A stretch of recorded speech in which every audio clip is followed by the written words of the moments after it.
और एसआईआर की प्रक्रिया पर सवाल उठाए हैं। देखिए रिपोर्ट।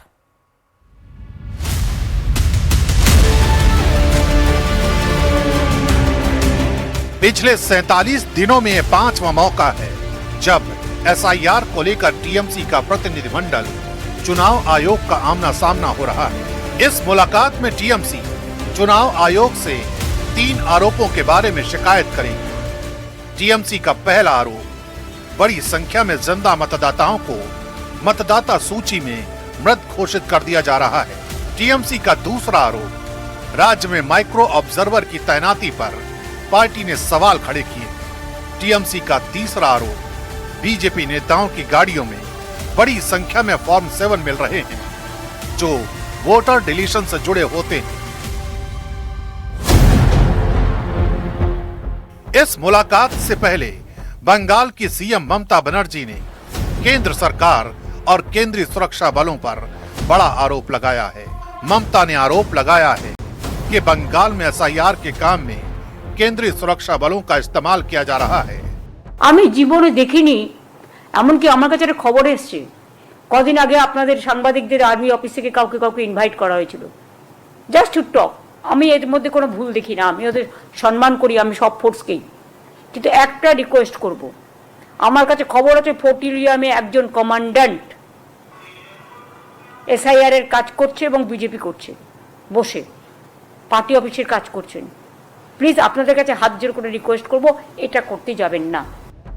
ममता के इस आरोप पर बीजेपी ने पलटवार किया और आरोप लगाया कि ममता बनर्जी लगातार देश के सुरक्षा बलों का अपमान कर रही है।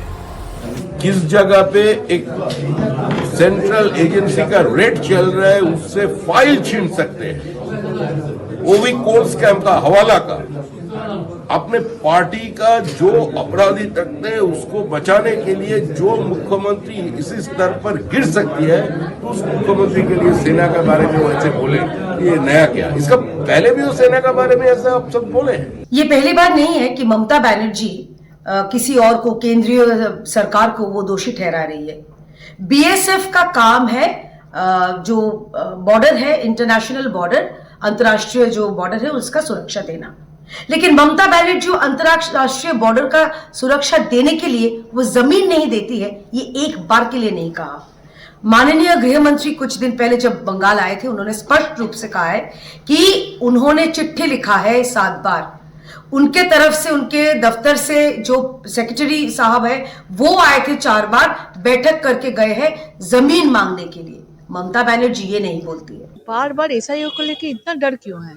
बार बार इतना सारा उसके पास अभी बीजेपी ऑफिस चला रहा है, कभी शुभेंदु अधिकारी कर रहा है, कभी अमित शाह जी का ऊपर आक्रमण चल रहा है, अभी फोर्ट विलियम में चला गया आर्मी के ऊपर।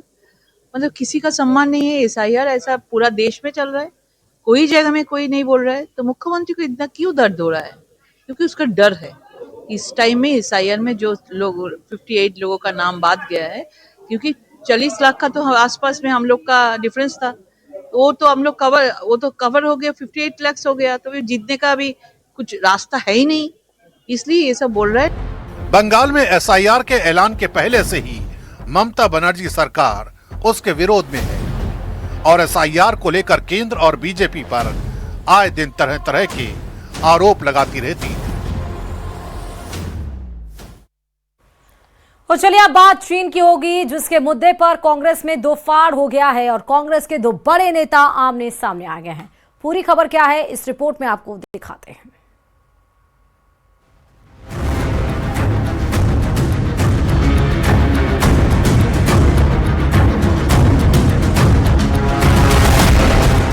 बीजेपी और चीन की कम्युनिस्ट पार्टी के प्रतिबंधन की एक मुलाकात अब सिर्फ सत्ता पक्ष के लिए सवाल नहीं बन रही, बल्कि कांग्रेस के भीतर ही सियासी खींचतान की वजह बन गई है। इस मुद्दे पर कांग्रेस के 2 अहम विभाग आमने सामने आ गए हैं।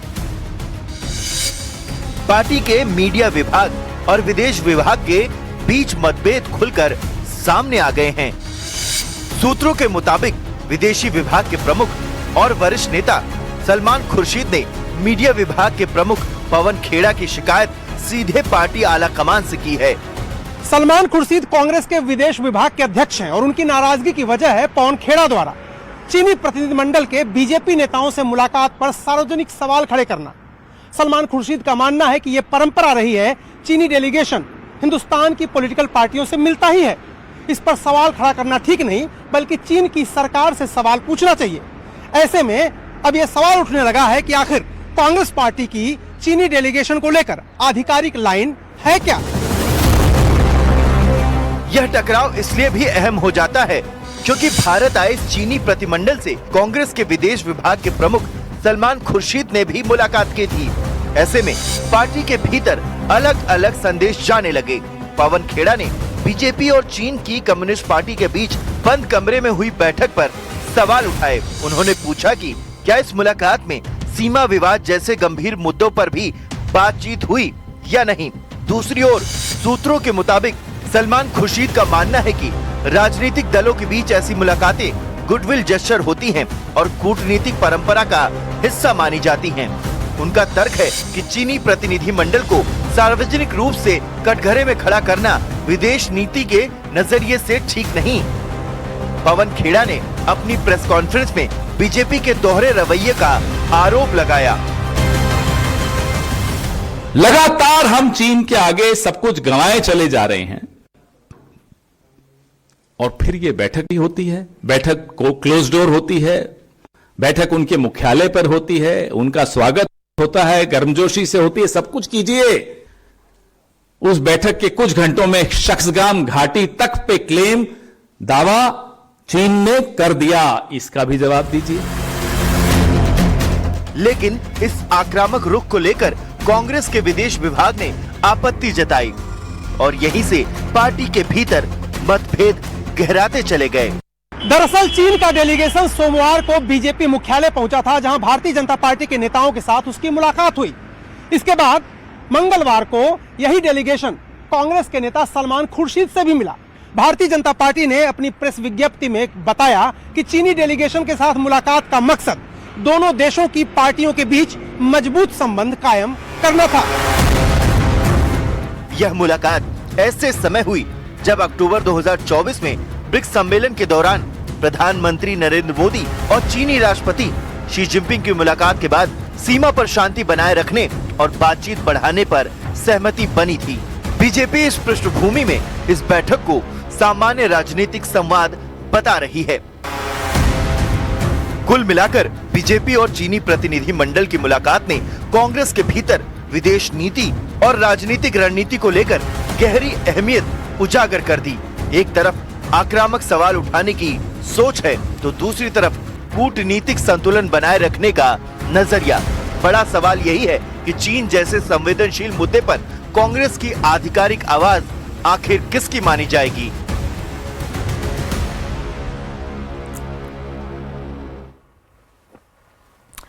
जमीयत उलेमाए हिंद के अध्यक्ष मौलाना अरशद मदनी ने कांग्रेस पर बड़ा आरोप लगाया है।